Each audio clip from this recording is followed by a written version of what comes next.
동역자 여러분, 한 주간 은혜 중에 잘 지내셨죠? 네. 태풍 카눈이 한반도를 이렇게 관통을 했습니다. 근데 좀 뭐라고 할까, 이렇게 여전히 피해를 받으신 뭐 농가라든지 여러 군데가 있겠지만, 그래도 우리가 막 한반도를 뭐 1951년 이후에 뭐 몇 년 만에 관통한다 뭐 했는데, 많은 분들이 수고하고 애써주신 덕분이고, 또 하나님의 은혜 주신 덕분에 그래도 피해가 좀 덜한 것 같습니다. 예, 참으로 다행스러운 일입니다. 그리고 태풍이 지나니까 좀 바람이 좀 선선해진 것 같기도 합니다. 바람이 좀 선선해진 것 같기도 하고, 정말 이제 또 가을이 좀 다가오지 않았나 하는 생각이 들고요. 또 가을에 항상 초입에 여름의 말에 있는 매미가 아침마다 그냥 쟁쟁쟁 하면서 크게 울어대고 있습니다. 그리고 어제 홈플러스를 잠깐 갔다 왔는데, 홈플러스에 드디어 추석 선물 세트가 추석 선물 세트가 딱 이제 예약을 받는다고 나와 있더라고요. 이것을 보니까 비록 아직 좀 더울 날들이 많이 남았겠지만, 여름이 이제 끝이 나고 가을이 저 먼 발치에서 다가오고 있다, 걸어오는 것만 같아서, 유난히 이번 겨울은 덥고 습하기도 했지 않습니까? 비도 많이 오고, 비는 비대로 오고, 덥기는 덥고, 힘들기는 많이 힘들었는데, 이제 조금만 있으면 이제 아침 저녁으로 선선한 가을이 오겠구나 하는 마음이 들어서 마음이 기뻐졌습니다. 오늘 본문은 예수님이 십자가에 지시기 전날 밤에 있었던 소위 최후의 만찬에 대해서 말씀하고 있습니다. 근데 최후의 만찬이라고 하기보다는 오히려 유월절 만찬이라고 하는 것이 더 좋습니다. 왜냐하면 지금 예수님과 이 제자들이 식사를 나눴던 것은 그 당시 유대의 절기 유월절에 있었던 만찬이었기 때문입니다. 이 유월절은 유대의 절기 중에 가장 큰 절기였습니다. 우리로 치면 광복절과 추석 연휴가 합쳐진 것과 같았습니다. 유월절의 유래는 잘 아시다시피 출애굽의 시대에 하나님께서 10가지의 재앙을 내리셨는데, 마지막 재앙이 모든 처음 난 것을 치시는 재앙이었죠. 그런데 모세를 통하여 말씀하시기를 유월절 어린 양을 준비하고, 그 어린 양을 잡아서 피를 문지방과 창틀에 바르면 하나님의 사자가 그 밤에 방문하였을 때, 이 집은 심판의 칼날이 이미 임하였구나 해서 넘어가는 절기. 하나님의 심판의 사자가 와서 이 집은 누군가가 죽었구나 하고 넘어가서 그 말대로 유월하는 유월절이 된 것이지요. 그러면서 이스라엘이 국가로 세워지면서 이것은 대대로 지키는 절기가 되었는데, 이 문화가 예수님의 시대에 이어오면서 조금은 변화를 겪었습니다. 유월절 어린 양의 피를요, 안에서 잡을 수가 없었거든요. 왜냐하면 제물을 잡는 것은 어디서 잡아야 되냐면 성전에서 잡아야 됐거든요. 그럼 어떻게 바뀌었냐 하면 저기 성전에 갔어요. 그러면 제사장들이 그 유월절 어린 양을 다 잡아줬어요. 그럼 피를 다 쏟고 다 제사의 의식을 드리고, 그 다음에 어떻게 했냐면 그 고기, 제물을 각 가정으로 가지고 갔어요. 그래서 유월절 밤이 되면 쭉 둘러 앉아서 유월절 어린 양과 쓴 나물과 무교병을 먹는 절기가 되었던 것입니다. 그때 그럼 유월절의 핵심이라고 말할 수 있는 그 어린 양의 피를 바르는 건 어떻게 됐습니까? 라고 하실 텐데, 유월절 어린 양의 피가 없잖아요. 피는 이미 성전에서 다 쏟아버렸잖아요. 그럼 어떻게 되는가 했었을 때, 포도주 잔을 마시는 것으로 대신하게 되었습니다. 그래서 포도주 잔을 마시는 것이 피를 바르는 것이고, 급하게 먹던 것도 이제는 속박당했던 노예 신분, 탈출하는 노예 신분이 아니라 자유민의 신분이잖아요. 그래서 천천히 느긋하게 먹는 만찬의 형태로 바뀌었던 것입니다. 예, 그러면서 무교병과 어린 양을 먹으면서 하나님께서 자신의 조상들을 해방한 것을 기뻐하고 감사하는 절기가 되었던 것이죠. 이것이 예수님의 최후의 만찬인 유월절의 절기적 배경이 되는 것입니다. 18절과 19절을 보니 예수님께서 유월절 만찬을 어떻게 하라고 지시하신 것을 말씀하고 있습니다. 18절에 보시면 성한 아무개에게 가서라는 말씀을 하는데, 여기서 아무개에게는 이거 누구한테나 가가지고 이런 말씀을 하시냐 이런 게 아니라 이름만 안 나왔은 거예요. 이름만 안 나왔는데 다 알고 있는, 제자들도 알고 있고 예수님도 알고 있고 알고 있는, 거기 예루살렘에 누구누구한테 가가지고 좀 준비 좀 하라고 해, 이런 의미입니다. 네? 그렇죠? 거기 가가지고 이렇게 준비를 했어요. 그리고 예수님이 제자들과 있었을 이런 큰 공간, 한 다락방의 공간과 그 포도주와 떡과 잔을 준비를 했어요. 근데 이거 다 준비한 게 예수님께서 시키신 대로 한 것이거든요. 근데 여기서 중요한 게 지금 하나 빠졌어요. 뭐가 빠졌냐면 유월절 어린 양이 빠졌어요. 유월절 만찬이니까 유월절 어린 양을 저기 성전에 가서 잡아가지고 그 고기를 먹어야 되는데, 양고기를 먹어야 되는데, 이게 만찬의 핵심이고 절기의 근본 정신이라고 할 수 있었는데, 예수님은 다른 모든 것을 예비하셨지만 유월절 어린 양은 일부러 빼뜨린 것입니다. 왜 그랬을까요? 예수님이 준비하신 유월절 만찬에 유월절 어린 양은 과연 없었을까요? 오늘 이 질문에 대답하는 형식으로 말씀의 은혜를 나누고자 합니다. 제자들과 예수님이 다락방에 모였습니다. 거기에는 식탁이 마련되어 있습니다. 그리고 포도주와 잔, 떡이 마련되어 있습니다. 근데 예수님이 식사를 하시면서 혹은 식사 후에라고 말씀하시는 경우도 있지만, 본문의 순서에 따르면 아마 식사를 하기 전일 것 같습니다. 폭탄과도 같은 말씀을 던집니다. 그게 21절이죠. 21절. 내가 진실로 너희에게 이르노니 너희 중에 한 사람이 나를 팔리라 라고 말씀을 합니다.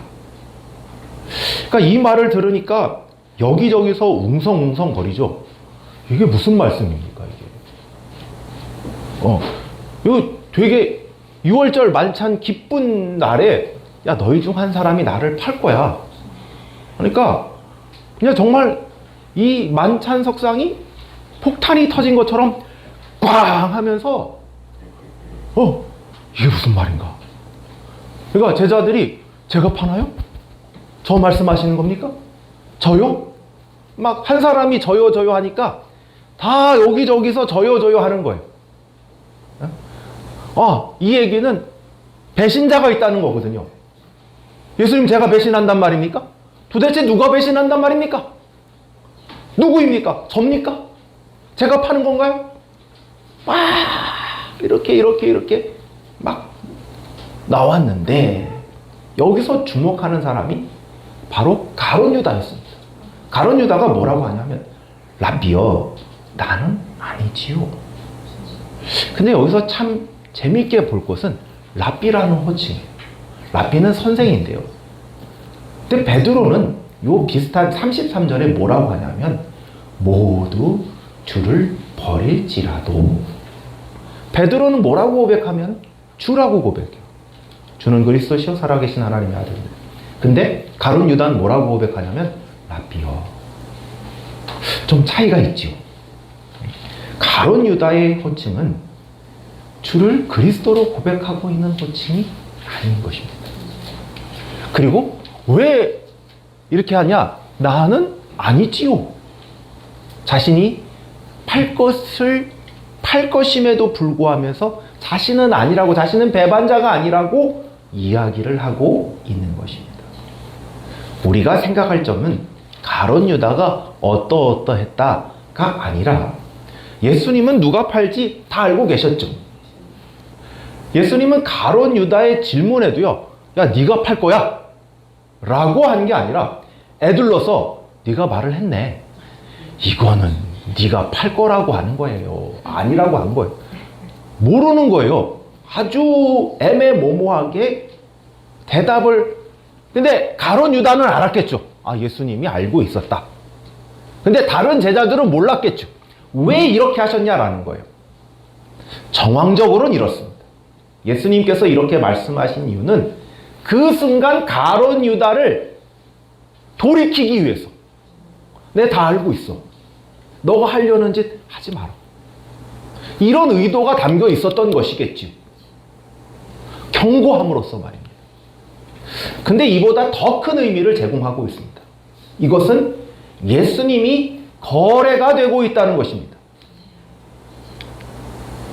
네, 마태복음 26장 15절에 보시면 얼마를 주려느냐 하니 그들이 은 30을 달아주거늘 이라고 말씀하고 있습니다. 오늘 예수님이 하신 말씀에서도 21절 너희 중 한 사람이 나를 팔리라. 23절 그가 그릇에 놓은 그가 나를 팔리라. 25절 예수를 파는 유다가 라고 되어 있어요. 사랑하는 동역자 여러분, 무슨 얘기를 하고 있냐? 어떤 큰 의미를 주고 있냐면 예수님이 자신이 팔린다는 말씀을 하고 있는 것입니다. 예수님이 자신을 팔린다라고 말씀하고 있는 것은 그 당시에 유월절 어린 양을 어떻게 구했냐면 팔고 사서 거래를 통해서 구매했거든요. 그러니까 유월절 어린 양이 팔리듯이 자기가 지금 팔리겠다라고 말씀하고 있는 것입니다. 예수님은 마치 유월절 어린 양처럼 팔리셨습니다. 정확히 말하면 예수님은 기꺼이 팔리신 것입니다. 범인이 누군지도 알고 그를 말리기도 했지만 자신이 걸어야 했던 유월절 어린 양의 길을 기꺼이 걸어가신 것입니다. 유월절 어린 양처럼 팔리심으로 스스로 유월절 어린 양으로 준비되고 계신 것입니다. 그러면서 최후의 만찬, 유월절 만찬이 열리고 있습니다. 26절에 보니까 예수님이 떡을 가지고 축복하셨습니다. 그리고 이렇게 말씀하십니다. 떼어 먹으라. 이것은 내 몸이니라. 라고 말씀합니다. 여기서 떡은 떡 자체가 아니라 유월절 어린 양이신 예수 그리스도의 몸을 나타내고 있는 것입니다. 첫 번째 유월절 때 무교봉과 양고기를 급히 먹고 나갔고 이스라엘 국가가 세워지고 자유민이 된 다음에 천천히 이 만찬을 즐기면서 자신들을 구원해 주신 하나님께 감사하는 절기가 되었죠. 그리고 유월절 의식을 치르고 난 뒤에 이 어린 양을 먹게 되었습니다. 예수님은 지금 어린 양의 죽음에 주목을 하고 있는 것입니다.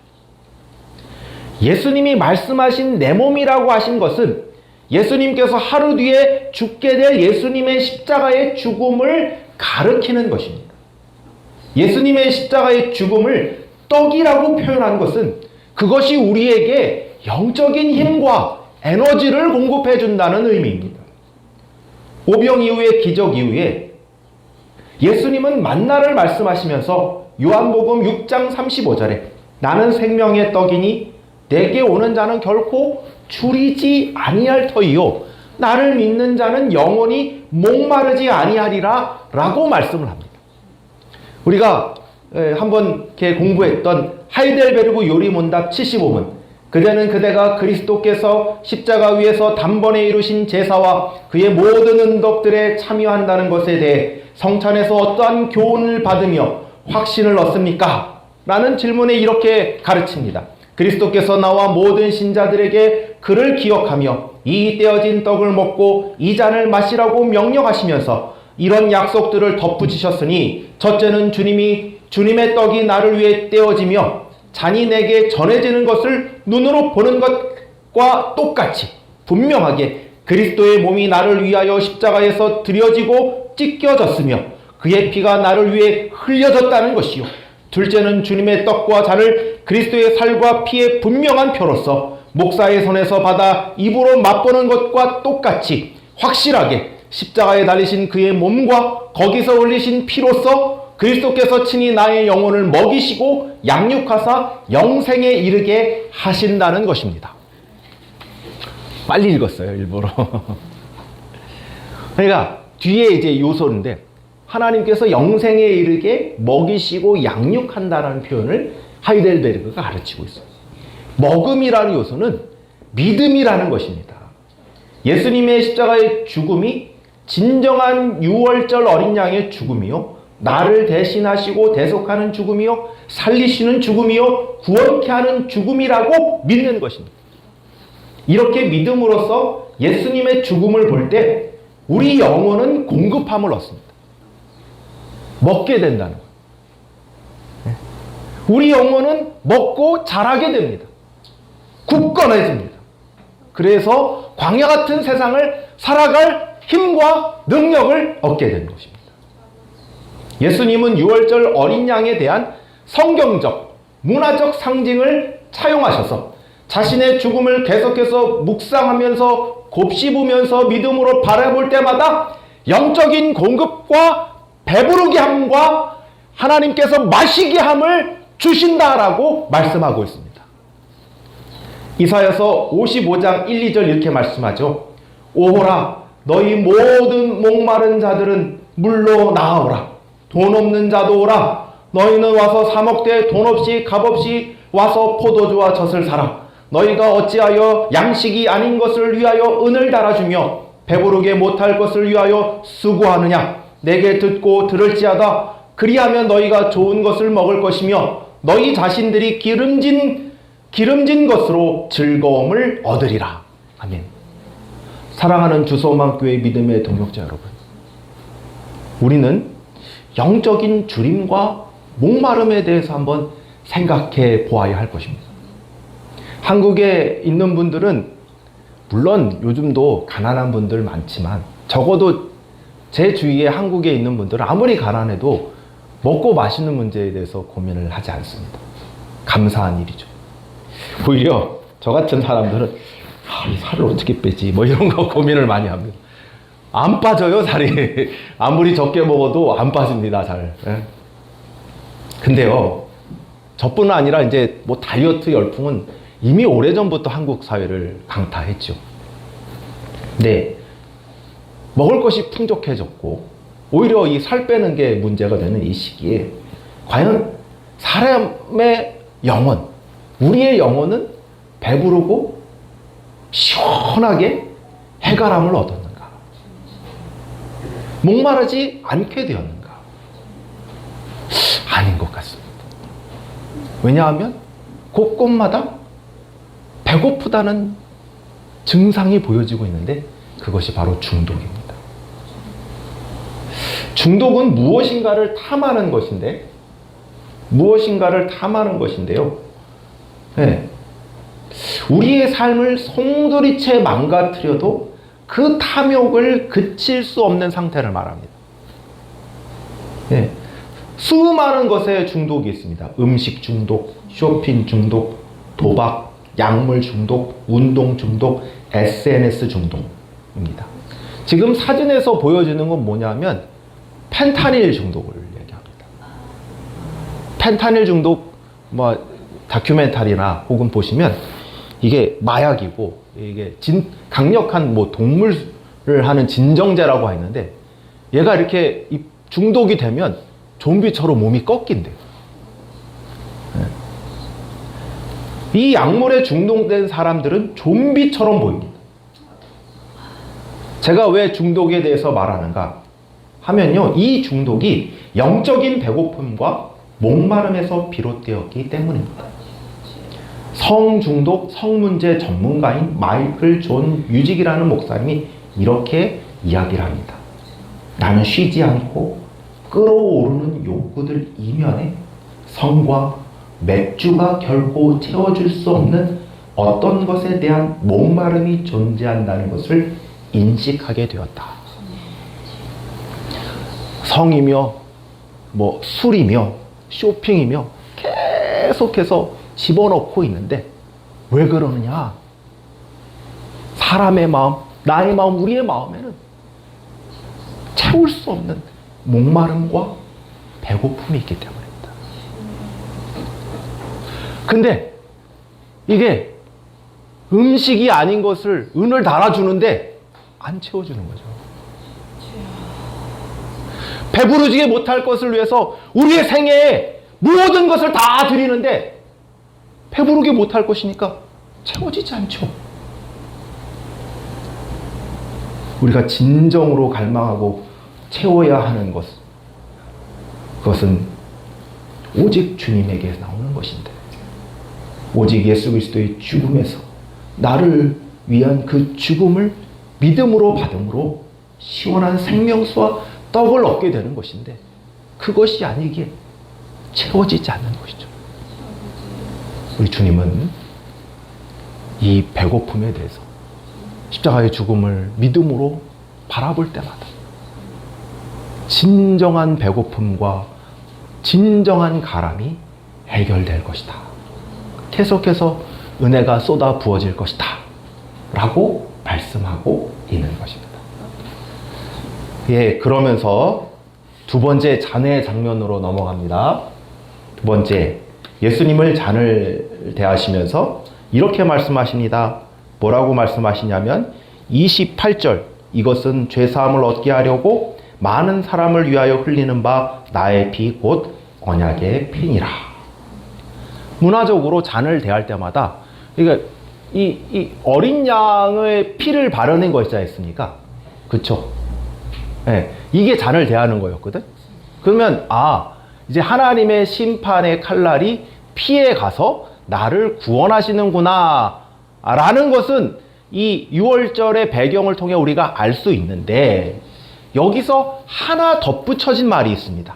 그게 뭐냐면 언약의 피라는 겁니다. 6월절 어린 양의 피가 출애굽기 맥락에서는 언약의 피라는 것이 아니었습니다. 그리고 누가복음에서는 똑같은 이 병행 본문에서는 이 언약의 피를 뭐라고 표현하냐면 새 언약의 피다라고 표현을 합니다. 그러니까 이 언약이 옛 구약의 언약이 아니라 새로운 언약이다라고 표현을 하는 것이죠. 성경은 언약에 대해서 뭐라고 말씀하시냐면 하나님이 사람과 관계를 맺는 방식이다라고 말씀을 합니다.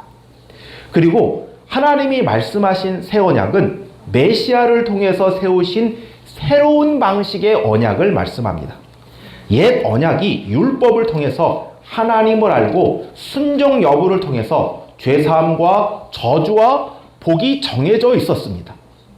그런데 예수님의 피로 묶어진 새로운 언약은 완전한 용서, 영원한 사함, 전결함, 성령 하나님의 내주하심과 거룩을 이루어가는 순종을 뜻하는 것입니다. 달리 설명하면 6월절 어린 양의 피로 출애굽했던 이스라엘 백성도 하나님의 율법의 말씀을 어겼습니다. 지키지 못했습니다. 이스라엘 백성들 생각해 보십시오. 한 사람이라도 그 율법의 말씀을 다 지켰습니까? 못 지켰습니다. 네, 이스라엘 왕 중에 메시아가 있었습니까? 다윗의 후손이 있었습니까? 없었습니다. 선지자들을 보내서 하나님께서 경고하셨고 그렇게 돌아오라고 말씀하지만 이스라엘 백성은 돌아오지 않았습니다. 그러자 선지자들이 고발합니다. 너희는 언약을 어겼다. 배신했다. 그리고 드디어 북이스라엘은 아수르에게 멸망하게 되고 남유다는 바벨론에게 멸망하게 되고 예루살렘 성전, 영원할 것 같은 성전은 회파되어 버렸습니다. 그렇죠. 그리고 유다인들은 바벨론으로 포로로 끌려갔습니다. 그때 선지자들이 뭐라 말씀하시죠? 이런 옛 방식의 옛 언약이 아니라 새로운 언약, 곧 메시아가 오셔서 진정한 예루살렘 성전을 만드실 것이고, 그리고 영원한 통치와 다스림, 그리고 말씀하셨던 성령이 임하는 귀한 역사가 있게 될 것이다.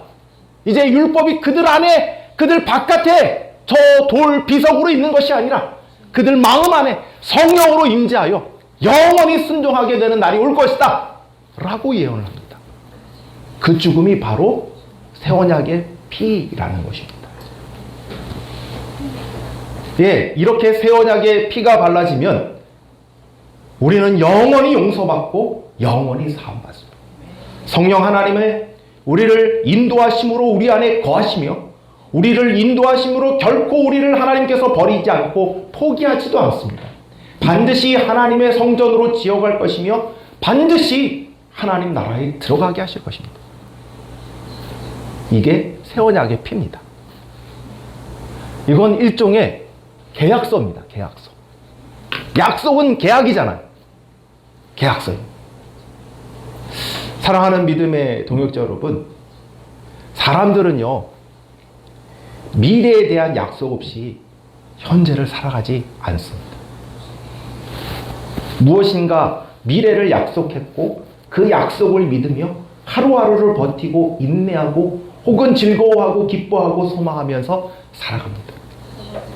마치 아파트 청약 당첨되신 분들이요, 계약을 하고 이제 지어가는 공사를 하는 걸 보면 저기 내 아파트야, 저기 내 아파트야 하면서 이제 한 앞으로 2년만 있으면 아파트 지어져 가지고 내가 거길 들어가서 여기 내 집이야 하면서 기쁘게 살아갈 것을 바라보면서 한 푼, 두 푼씩 아끼고 또 아끼고 절약하고 이렇게 기쁘게 살아가는 것처럼 말입니다.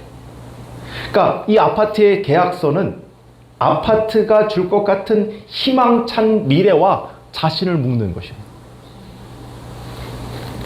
근데 요즘 고금리가 되고 아파트 가격이 떨어지면서 그 미래는 희망이 아니라 절망이 되어버렸죠.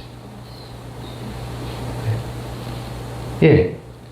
그리고 또 요즘 정말 문제가 되고 있는 건 뭐냐면 갑자기 순살 아파트들이 등장을 했습니다. 순살 아파트들. 예, 명칭은, 브랜드는 말하지 않겠습니다. 순살 아파트들이 등장했습니다.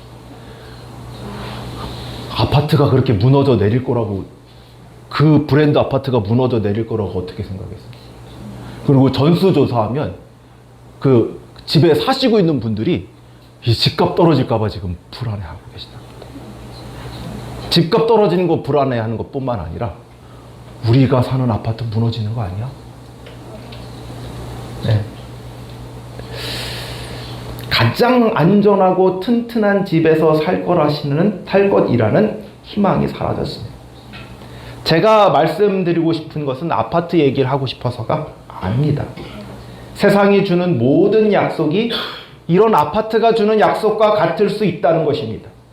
많은 사람들이 돈을 좋아하죠. 부자가 되고 싶어 합니다. 열심히 일을 해서 부를 쌓는 것은 나쁘지도 않고 좋은 일이고 훌륭한 일입니다. 하지만 돈과 약속하셔서는 안 됩니다. 돈의 약속을 신뢰하셔서도 안 됩니다. 자본주의 세상은 돈의 거짓말을 진짜 진리처럼 믿는데, 돈이 전지전능한 것처럼 말하는 것이요, 돈이 손쉽게 우리의 손에 들어올 수 있다고 말하는 것입니다. 수전너였던 스크루지 영감이 거부가 되었지만, 그리고 그는 돈은 새는 즐거움을 가졌지만요, 사랑하는 연인을 잃고 가족을 잃고 그가 죽었을 때 누구도 슬퍼하지 않았습니다. 그래도 그는 돈을 벌었다는 데는 성공적인 케이스였습니다. 돈을 추구하는 대부분의 사람들은 돈을 모으지 못합니다. 돈의 노예가 되어서 10,000원짜리 한 장 때문에 자존감을 팔아버립니다. 한 번 팔린 자존감은 회복되지 않습니다. 돈이 그려주는 미래, 강남 아파트, 유명한 아파트의 펜트하우스에서 한강뷰를 만끽하면서 와인을 마시고 있지 않습니까? 이 아파트 밑에 딱 하면서 띠딕 하면 그 슈퍼카가 이렇게 옆으로 열리는 거 말고 위로 열리는 가 있어요. 딱 타고 우왕, 이게 슈퍼카는 우왕하고 울립니다. 이렇게 엔진 소리가 우왕하고 울리는데 이런 거 하는 그 그림을 이게 보여주거든요, 돈이. 근데 이거 다 거짓말입니다. 이것에 묶이지 마십시오. 우리가 예수 그리스도의 십자가를 믿음으로 볼 때, 성찬에서 잔을 마실 때 우리의 영혼 깊숙이 언약의 피가 발라지고 언약의 계약이 맺어져 하나님과 묶입니다. 하나님의 완전한 용서와 사함, 성령의 내주하심, 거룩한 성화, 하나님의 나라를 약속받습니다. 그것의 보증은 예수 그리스도의 십자가의 죽음입니다. 그러니까 앞에 있는 게 아니라 우리의 과거에 있어요. 그러니까 로마서에서 항상 하시는 말씀이거든요. 야, 하나님이 가장 귀중한 하나님 아들도 죽이셨는데, 하나님 아들도 주셨는데 뭔들 안 주시겠냐? 하늘나라 안 주시겠냐? 모든 영광과 소망과 모든 기업을 안 주시겠냐? 하나님 아들마저 주신 분이 뭔들 안 주시겠냐? 라는 거예요. 우리의 소망은 우리를 부끄럽게 하지 않습니다. 예수 그리스도의 십자가의 피는, 그 목숨은 세상의 그 어떤 것보다 값비싸고 가치 있고 어떤 돈으로도 헤아릴 수 없는 것입니다. 그 놀라운 피가 쏟아 부어졌습니다. 그분은, 그렇게 쏟아 부으신 우리 하나님은 우리를 완전히 구원하시고 그의 형상대로 회복해 나가실 것이 너무나 당연합니다. 말씀을 맺고자 합니다. 오늘 우리는 본문을 통해서 예수님이 유월절 어린 양으로 스스로 준비되었다 라는 것을 보여주셨습니다. 두 번째, 유월절 어린 양 되심으로 준비되었던 건 뭐냐? 그의 죽으심이 마치 떡과 같아서 우리에게 영적인 진정한 체험과 진정한 해가를 주신다.